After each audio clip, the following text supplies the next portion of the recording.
Guys நம்ம எஸ்கேவோட பராசக்தி படத்துக்கான ஒரு அல்டிமேட்டான தாறுமாறான அப்டேட்டோட இப்போ வந்திருக்கேன். சோ இந்த பராசக்தி படத்துக்கான அந்த அல்டிமேட்டான மரண மாசான அப்டேட் என்னன்னு பார்க்கிறதுக்கு முன்னாடி நம்ம தமிழ் சினிமால இருந்து வர அப்டேட்ஸை அதிரடியா நம்ம சேனல்ல இறக்கிட்டு இருக்கோம். சோ சேனலை செக் பண்ணி பார்த்துட்டு புதுசாக சப்ஸ்கிரைப் பண்ணிருங்க.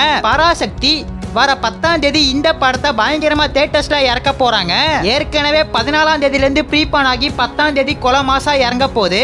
இந்த வருஷம் விடாமுயற்சி வருதுன்னு தெரிஞ்சு டிராகன் படம் தள்ளி போச்சு. ஆனா அடுத்த வருஷம் அதுக்கு அப்படியே ஆப்போசிட்டா ஜனநாயகனுக்கு அடுத்த நாளே பராசக்தி பயங்கரமா இறங்க போகுது. படத்துக்கான ப்ரமோஷன் ஒர்க்ல மூவி டீம் ரொம்பவுமே பிஸியா இருக்காங்க. ஆஃப்லைன் ப்ரமோஷன் தான் கொலை மாசா பராசக்திக்கு நடந்துட்டு இருக்கு. ரீசெண்டா வள்ளுவர் கோட்டத்துல வேர்ல்ட் ஆஃப் பராசக்தி அப்படிங்கிற ஒரு கண்காட்சியை பயங்கரமா நடத்திருந்தாங்க. 1960ல யூஸ் பண்ண பொருட்களை அந்த கண்காட்சியில வச்சிருந்தாங்க. குடிசை வீடு, பழைய டென்ட் கொட்டா, ட்ரெயின்னு நிறைய விஷயம் அந்த கண்காட்சியில இருந்துச்சு. அந்த டென்ட் கொட்டால வேர்ல்ட் ஆஃப் பராசக்தி அந்த வீடியோவை போட்டாங்க. 10 நிமிஷம் வீடியோ டென்ட் கொட்டால மட்டும் முன்னாடி ஓடிச்சு. இப்ப இந்த வீடியோ வந்துருச்சு. பராசக்தியை எப்படிலாம் உருவாக்குனாங்க அதை காமிக்கிற விதமா தான் வீடியோ இருந்துச்சு. அதுலயும் குறிப்பா அந்த படத்தில் நடிக்க போற கேரக்டர்ஸ் நேமே ரிவீல் பண்ணிட்டாங்க. நம்ம சிவகார்த்திகேயனோட பேரு ஷெலியன், ஸ்ரீலீலாவோட பேரு ரத்னமாலா.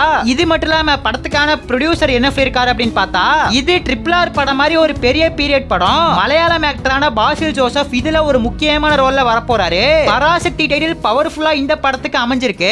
வர பொங்கலுக்கு படம் பயங்கரமா இறங்குது, எல்லாரும் வந்து பாருங்கன்னு சொல்லிருக்காரு.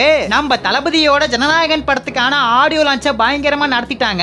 பராசக்தி படத்துக்கான ஆடியோ லான்ச் என்ன ப்ரோ ஆச்சு அப்படின்னு கேட்டா, இந்த ஆடியோ லான்ச்ச வர ஜனவரி 3ஆம் தேதி சாய்ராம் காலேஜ்ல பயங்கரமா நடத்த போறாங்க. சோ இதையும் தாண்டி படத்துக்கான ட்ரைலரை அடுத்த வாரம் பயங்கரமா இறக்க போறாங்க. இந்த பராசக்திக்கான இன்டர்வல் பிளாக் பாஷா இன்டர்வல் பிளாக் மாதிரி இருக்குன்னு சொல்லிருக்காங்க.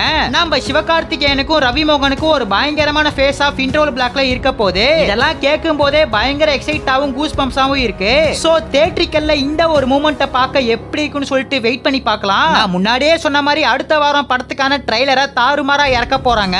சோ காத்திருந்து பார்ப்போம். நம்ம சிவகார்த்திகேயனோட ஃபேன்ஸ் ராசி வீடியோ பார்த்துட்டு இருந்தீங்கன்னா ஒயிட் கலர் ஆட்ட கமெண்ட் பண்ணிட்டு அப்படியே மறக்காம நம்ம சேனல் சப்ஸ்கிரைப் பண்ணிருங்க.